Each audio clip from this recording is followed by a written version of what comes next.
गज़ा में हमले जारी हैं, इसराइल की तरफ से बर्बरियत का मुजाहरा किया जा रहा है, मगर उस पर अमेरिका की जो खामोशी है वो भी हैरान कुन है। इस खबर की तफसील कुछ इस तरह से है कि गज़ा में इसराइल के वहशियाना हमलों में एक ही ख़ानदान के 9 बच्चे शहीद हो गए हैं और इन शहादतों का जो सिलसिला है वो आए रोज़ बढ़ता ही चला जा रहा है। और 7 अक्टूबर 2023 से अब तक इसराइली हमलों में शहीद होने वाले फ़लस्तीनियों की तादाद अब 53,900 हो गई है, जबकि हमलों में 1,22,000 से ज़ायद फ़लस्तीनी ज़ख्मी हुए हैं। मैं चाहती हूँ कि मैं इस गुफ्तगू का आगाज़ सलमान आबिद साहब से करूँ। सलमान साहब, आप क्या देख रहे हैं? एक तरफ आप देखें कि अमरीकी सदर दौरे करके गए और बात की जंग बंदी होनी चाहिए, तिजारत को फ़रोग देना चाहिए, मिडल ईस्ट भी गए, मगर इसराइल को किस तरह से नज़रअंदाज किया? इस तरह कि अब वहाँ पर ये हमले हो रहे हैं और बच्चे कहत से मर रहे हैं। देखिए, अमेरिका का एक बहुत बड़ा पार्टनर इसराइल है और ये जो इसराइल को तस्लीम कराने की मूवमेंट चल रही है मुस्लिम दुनिया में, उसके पीछे भी अमेरिका ही है। सऊदी अरब से मुतालबा क्या हो रहा है, शाम से क्या मुतालबा हो रहा है, पाकिस्तान से क्या मुतालबा हो रहा है, तो वो तो अमेरिका इस वक्त इसराइल के साथ खड़ा हुआ है। और जो कुछ इसराइल ने किया है गज़ा में और जिस तरीके से वहाँ पर उसने जंगी कवानीन की पामाली की है, उस पर अमेरिका समेत बड़ी ताकतों की जो खामोशी है वो आलमी दुनिया के अंदर उन लोगों के लिए चैलेंज है जो अमन की सियासत चाहते हैं, जो जंगों का खात्मा चाहते हैं, जो चाहते हैं कि बर्बरियत करने वालों को कानून के किनारे में लाया जाए। लेकिन ये कुछ अमेरिका ने तो नहीं किया। तो ये जो अमेरिका की दुनिया की सियासत के अंदर दोहरे म्यारात हैं, यानी सारा गुस्सा आपने मुस्लिम दुनिया पे निकालना है, सारा गुस्सा आपने मुस्लिम ममालिक के ऊपर निकालना है, और बाकी ममालिक के अंदर अगर कोई दहशतगर्दी हो रही है और बाकी ममालिक अगर दहशतगर्दी और जंगों की सरपरस्ती करते हैं, उनके बारे में आपकी खामोशी आ जाती है। तो ये दोहरे म्यारात से अगर अमेरिका बाहर नहीं निकलेगा तो अमेरिका की लेजिटिमेसी और क्रेडिबिलिटी किस तरह से एस्टैब्लिश होगी? आप देखिए ना, पूरी दुनिया के अंदर जो यूरोपियन ममालिक भी हैं, अमेरिका के अंदर अवाम भी हैं, वो गज़ा में होने वाले जुल्म के ऊपर एहतजाज कर रहे हैं, लेकिन उन्हीं मुल्कों के हुक्मरान जो हैं वो खामोश होकर बैठे हुए हैं और इसराइल की पुष्पनाही कर रहे हैं और बल्कि क्या बड़े ज़ोरदार अंदाज से कहते हैं कि हम इसराइल के साथ खड़े हैं। तो ये दोहरे म्यारात अगर ख़त्म नहीं होंगे तो फिर आलमी दुनिया में अमन नहीं आ सकता, मुस्लिम दुनिया में अमन नहीं आ सकता। ठीक है, ये दोहरे मयार ही है जिसकी वजह से आज हम इस नहज पर पहुँचे हैं। कहीं हम इसको तिजारत का नाम दे देते हैं और तिजारत में भी हम फिर तिजारत किसकी करते हैं? मिलिट्री आर्टिलरी की करते हैं। सायरा जी, क्या कहेंगी इस बारे में? क्या कहती हैं आप? आपको क्या नज़र आ रहा है, हो क्या रहा है? एक तरफ अमेरिका अमन की बात करता है और दूसरी तरफ इसराइल को लगाम नहीं डालता। मेरी बात सुनिए, ये ट्रंप का मसला तो नहीं है। ये जो सबकी उंगलियां ट्रंप की तरफ उठ रही हैं, यहूद और नसारा कभी हमारे दोस्त नहीं हो सकते, बहुत खूब। उनकी तरफ क्या है? 52 इस्लामी ममालिक ने क्या ट्रंप ने आके उनके हाथ रोके हुए थे? जुल्फे बिछाई हुई हैं। आप मुझे बताइए ना, उनके वही मैं कह रही हूँ ना, जो जुल्फे बिछाई हुई हैं। और जहां पर ट्रंप एक वो क्या कहते हैं यूक्रेनियन सदर के कपड़ों के ऊपर तंज कर सकता है, वो यहाँ पर इस्लामी ममालिक में आके उनके ट्रेडिशनल ड्रेस में उनको सामने बिठा के उसके मुंह से एक लफ्ज़ निकला। सायरा जी, सिरिल रामाफोसा को बिठाकर भी वो अमरीकियों के कत्ल का एजेंडा उठा सकते हैं मगर फलस्तीनियों के खून की बात नहीं करेंगे।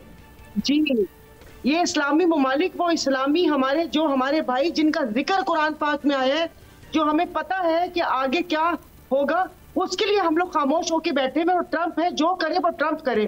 क्यों? ये कतर, सऊदी अरब, यूएई तो खैर मान ही चुके हैं।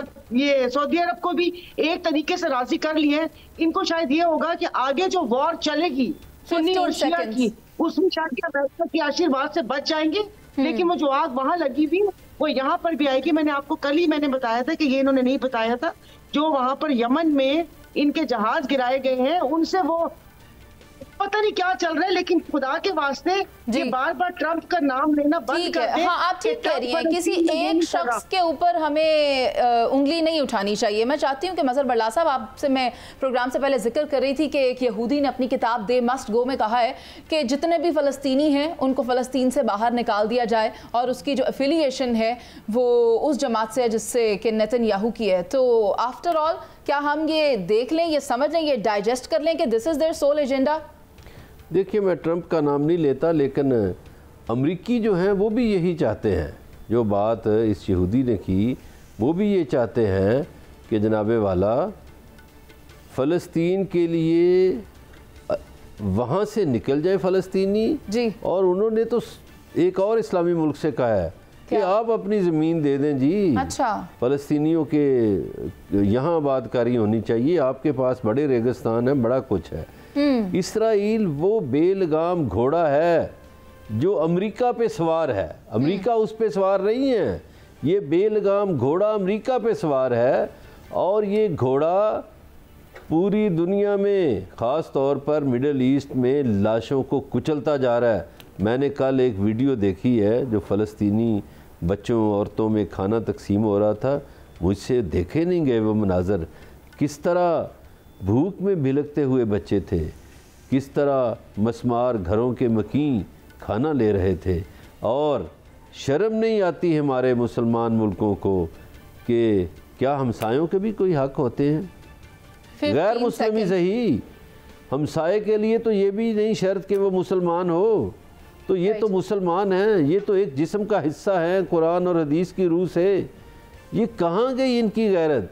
कम है। मुझे शहजाद भट्ट साहब के पास जाना है। भाई एक आखिरी जुमला, मुसलमान मुल्कों के गुलाम हुक्मरान उनकी सोच में और मुसलमानों के जो आवाम हैं उनकी सोच में ज़मीन आसमान का फ़र्क है। काश ये गुलाम हुक्मरान ना होते। मैं चाहती हूँ शहजाद हुसैन भट्ट साहब, आप मुझे बताएं, कहत साली के वो मंजर देखे जा रहे हैं गज़ा में जिसका तस्वुर भी हमारे लिए करना मुश्किल हो जाता है।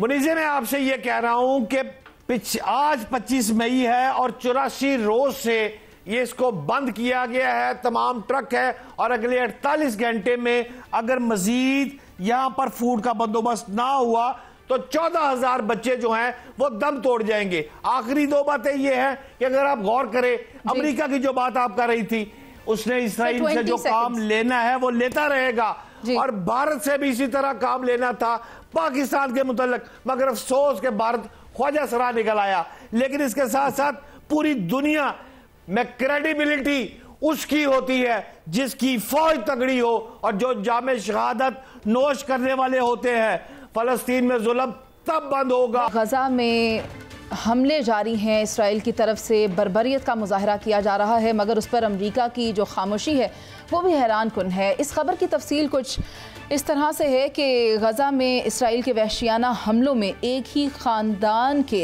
9 बच्चे शहीद हो गए हैं और इन शहादतों का जो सिलसिला है वो आए रोज़ बढ़ता ही चला जा रहा है। और 7 अक्टूबर 2023 से अब तक इसराइली हमलों में शहीद होने वाले फ़लस्तीनियों की तादाद अब 53,900 हो गई है, जबकि हमलों में 1,22,000 से ज़ायद फ़लस्तीनी ज़ख्मी हुए हैं। मैं चाहती हूँ कि मैं इस गुफ्तगू का आगाज़ सलमान आबिद साहब से करूँ। सलमान साहब, आप क्या देख रहे हैं? एक तरफ आप देखें कि अमरीकी सदर दौरे करके गए और बात की जंग बंदी होनी चाहिए, तिजारत को फ़रोग देना चाहिए, मिडल ईस्ट भी गए, मगर इसराइल को किस तरह से नज़रअंदाज किया? इस तरह कि अब वहाँ पर ये हमले हो रहे हैं और बच्चे कहत से मर रहे हैं।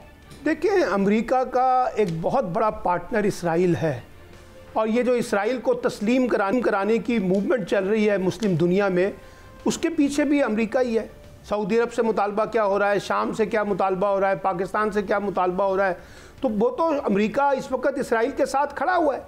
और जो कुछ इसराइल ने किया है गज़ा में और जिस तरीके से वहाँ पर उसने जंगी कवानीन की पामाली की है, उस पर अमेरिका समेत बड़ी ताकतों की जो खामोशी है वो आलमी दुनिया के अंदर उन लोगों के लिए चैलेंज है जो अमन की सियासत चाहते हैं।